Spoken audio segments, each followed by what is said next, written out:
Hello everyone, hope you're all having a wonderful time. Here I got 29 different tips that you might not be aware of in Path of Exile. Some are basic, some more advanced, so you might be surprised even if you have been playing Path of Exile for a longer time. And before we start, just a quick reminder to like the video and also subscribe to the channel to show your support. Also comment down below if there were any of the tips that you didn't know of. Also, sorry in advance for my scuffed Swedish accents. But with that said, let's begin. Did you know by putting a skill on the left mouse button will work as if it were autocasting while still moving around? This method is mostly done for mobility or guard skills, such as Phase Run or Steel Skin. Also, if you have the keystone Call to Arms, using Endurance Cry for some region and Endurance Charges is also a good skill to use. Did you know that you can change your choice from the quest Deal with the Bandits from Act 2 after you completed the quest? Simply go to a vendor and sell him 20 Orbs of Regret and also either a Amber Amulet for Oak's favor, a Jade Amulet for Kraton's favor, or a Lapis one for Alira's favor, and lastly a Onyx for Eramir's favor. Did you know that belts can't get dexterity or intelligence on them when they are picked up from the ground, or by crafting with normal orbs? The only way you can get those stats are by crafting them with either an Essence of Sorrow for dexterity or an Essence of Spite for intelligence. You can also get them by unveiling a belt from the Syndicate, and if you have it unlocked, you can also craft a double stat from the crafting bench in your hideout. Did you know that if you run out of alchemy orbs while mapping, for instance, you can easily use an orb of binding instead? Also, using Harvestcraft works as well if you get any mods that you might not be interested in.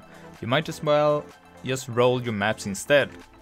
This is great for solo self-found, but also if you do not want to spend an eternity trying to buy alchemy orbs from the trade website, we all know how frustrating that could be.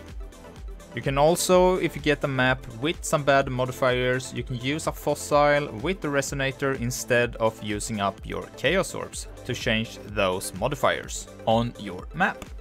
Did you know that by selling any dexterity based shield with a 20 quality and also one puncture skill will give you a block chance reduction support gem?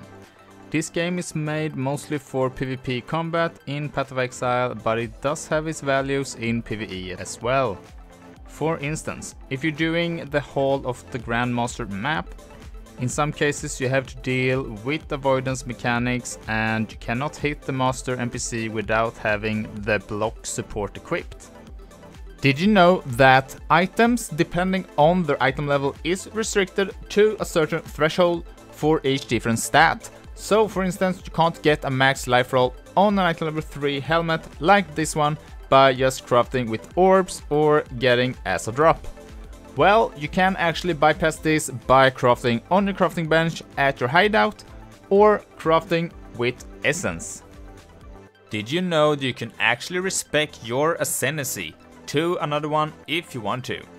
Refunding one Acendancy skill point requires 5 regular refund points. This makes it so if you have all different labyrinths unlocked, you will need a total of 40 refine points to be able to make the change. When all points are refunded, use the Altar of Acendancy in the Labyrinth Treasure Room in any difficulty to select a new Acendancy class of your choice. Did you know that in Path of Exile you have some really handy commands that you can use in game? If you open up your chat window and type /passives, you can easily see if you are missing out on any of the quests giving you passive points. Another one is if you are in a map, you can type /remaining, and this will show you how many monsters are remaining in the map. And also, if you would like to teleport fast back to your hideout, you can type /hideout. This only works if you are in a town or at another player's hideout though. Did you know that in Heist, when you get the contract with the client Kirac, you don't have to wait for the dialogue to end before you can run back and complete the contract. Simply run all the way to the end, and when you see the dialogue starts, you can then run all the way back to the start and just wait until it's done before you exit.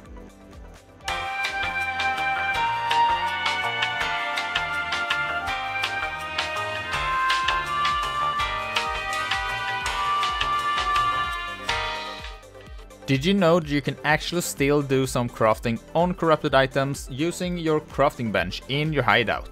You can still change the number of sockets and links, and also changing the color of the sockets. But doing this will also cost Val Orbs equal to the original cost. So for example, if I want to make 4 sockets, this will now cost me 10 juvelers and also 10 Val Orbs to make the craft. Same goes for if you would like to link it and also changing the color on the item. Did you know in 3.15 the Expedition League, they added a new form of defense called Ward. This type of defense absorbs the damage taken from a hit equal by the amount of ward you have equipped. Ward is the only defense type that cannot be crafted from the craft bench in your hideout. Why? Not quite sure. If you have any ideas, comment down below. Did you know whenever you equip 2 one-handed weapons of any type, you will count as dual wielding? And while doing so, you will get some hidden stats, like a 15% base chance to block attack damage, and also 10% more attack speed multiplier while dual wielding. The weapons do not have to be the same type to receive the dual wielding bonuses. Did you know by selling any rune dagger, scepter, staff or a wand with 2 or more quality skill gems with a combined total of 40% quality and also have the same elemental tag, will give you a magic weapon with +1 levels to all of the same elemental type. This also works for chaos tags as well, but it does not work for minions though. Did you know that you can't get items with 4 sockets or links until you get to Act 3? Once you do, you can get it from drops and also from the vendor. Also at Act 4 you will start chance of obtaining 5 sockets and also links. And last, at Act 6 you can then start to find 6 sockets and links as well. This footage is from 2014, while Act 3 was still the last act and normal, cruel and merciless difficulty was still a thing. I couldn't find anything to confirm that you actually can find the 6 links from a vendor as of now in 2022, but 5 links and 6 sockets item is still possible to get from the vendor though. Did you know that you can use Kirac missions to get access to easy harvest maps? Using the exploring scouting reports makes it roughly every 3rd report you use will have a harvest map to choose from. These explorer scouting reports usually go for 1 chaos apiece. Also by doing this you can easily complete your atlas progression in no time. Just hold down your alt key while looking over the maps to see if you have it completed or not. Did you know that depending on the item level of a specific item, you might not be able to make it a 5 or a 6 linked item using Orb of Fusings?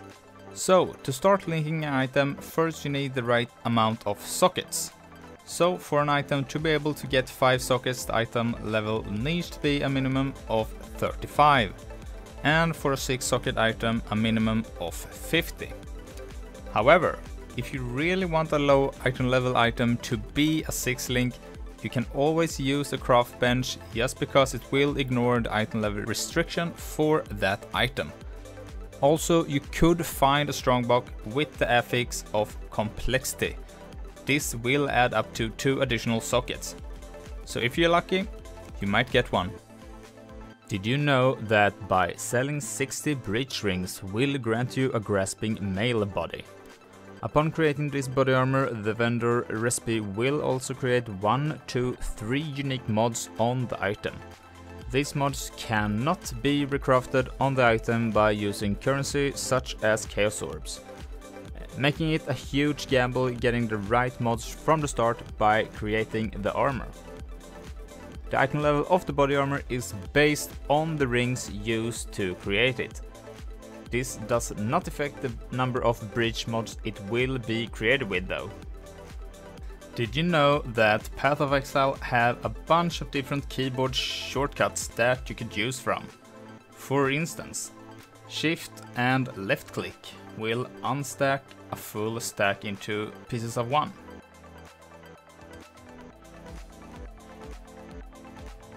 Shift plus left click on a vendor currency will buy a full stack of currency that you choose from. Shift plus Control plus left click will buy a full stack of currency and it will go straight into your inventory.